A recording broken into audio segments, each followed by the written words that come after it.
હીરા ઉદ્યોગમાં છેલ્લા 2 વર્ષથી ભારે મંદી ચાલી રહી છે। યોગ્ય કામ અને પગાર ન મળતા રત્ન કલાકારોને ઘર ચલાવવું પણ મુશ્કેલ બન્યું છે। તો અનેક રત્ન કલાકારોએ આર્થિક ભીંસથી કંટાળી આપઘાત કર્યાના બનાવ પણ સામે આવ્યા છે। ત્યારે રત્ન કલાકારો અને ડાયમંડ વર્કર યુનિયન દ્વારા સરકાર પાસે રાહતની માંગ સાથે પોતાની વિવિધ માંગણીઓને લઈ અનેક રજૂઆતો કરી હતી।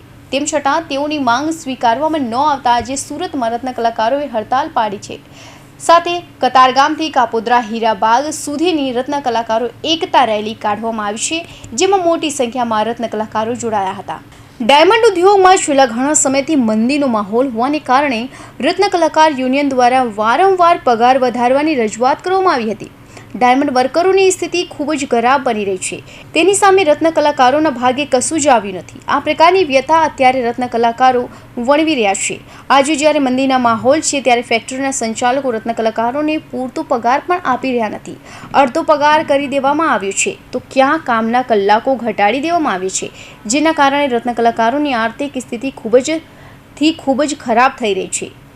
2 સપ્તાહ પહેલા ઓલ ગુજરાત ડાયમંડ એસોસિએશને સીએમ ભૂપેન્દ્ર પટેલને રજૂઆત કરી રત્ન કલાકારોના પગાર વધારવા, હીરાના ભાવમાં વધારો કરવા અને રત્ન કલાકાર કલ્યાણ બોર્ડની રચના કરવા રજૂઆત કરી હતી।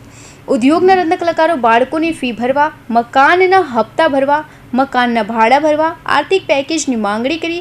આ ઉપરાંત બેરોજગાર રત્ન કલાકારો માટે રત્નદીપ યોજના જાહેર કરવા સહિતના મુદ્દે કમિટી બને એવી માંગણી કરી હતી, છતાં સરકારે કોઈ ઠોસ પગલાં લીધા નથી। રત્ન કલાકારોના મોંઘવારી મુજબ 30% ભાવ વધારો કરવામાં આવે। રત્ન કલાકારો માટે રત્ન કલાકાર કલ્યાણ બોર્ડની સ્થાપના કરવામાં આવે। રત્ન કલાકારો માટે આર્થિક પેકેજ જાહેર કરવામાં આવે। 62 રત્ન કલાકારોએ આત્મહત્યા કરી છે, એમના પરિવારને આર્થિક મદદ કરવામાં આવે। આટલી તમારી માંગણીઓ છે। સરકાર તો તૈયાર છે, જે રીતનો આયોગ બનાવવાની વાત કરવામાં આવે છે। ભાવ વધારો કેમ નથી કરતા? સરકારનો વિરોધ નથી। અમને અમારા કારીગરોનો ભાવ વધે એ બાબતે રેલીનું આયોજન છે। તકલીફ ઉચ્ચ સ્તરીય સમિતિ બનાવવા માટે કેમ સુરત ડાયમંડ એસોસિએશન આગળ નથી આવતું? કેમ ત્યાં સેન્ટ્રલ એક્સપોર્ટ પ્રમોશન કાઉન્સિલ આગળ નથી આવતું? કેમ આ લોકો આગળ નથી આવતા? સૌથી મોટો પ્રશ્ન છે। ફેક્ટરીના સંચાલકો વધારો કેમ નથી કરતા? જ્યાં સુધી સરકાર એને શકંજો નહીં થશે ત્યાં સુધી ફેક્ટરી વાળા સુધરશે નહીં। વેપારી દિવસે દિવસે મોટો થતો જાય છે, કારીગર દિવસે દિવસે નાનો। મારું નામ એસડી વેલડિયા, જેકે ડાયમંડ ગ્રુપ એક્સપોર્ટનો માલિક છું, દુબઈ। મારી બેલ્જિયમ ઓફિસ છે અને આફ્રિકામાં। અત્યારે અમે લોકો અહીંયા એ માટે આવ્યા છીએ કે આ લોકો 2 વર્ષથી આ વર્કર યુનિયન જે ભાવેશભાઈ ચલાવે છે 2 વર્ષથી સરકારને આટલી અપીલ કરે છે, છતાં પણ સરકાર એનું સાંભળતી નથી અને કારીગરોનો કોઈ ન્યાય નથી આપતું।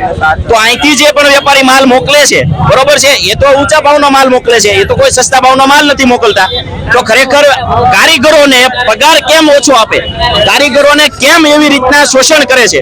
અમારી આ એક જ માંગ છે કે કારીગરોનું શોષણ બંધ કરો, કારીગરોને યોગ્ય પગાર અપાવડાવો અને જે કારીગરો આજે આત્મહત્યા કરી છે એને આર્થિક પરિસ્થિતિને ધ્યાનમાં રાખીને સરકાર એને વ્યવસ્થિત યોગ્ય પેકેજ જાહેર કરે। બસ એટલી જ। હજે તો 5000 લોકો આવવાના છે ભાઈ। અત્યારે તો 1000 પૂજોમાં 5000 ભેગા થાય।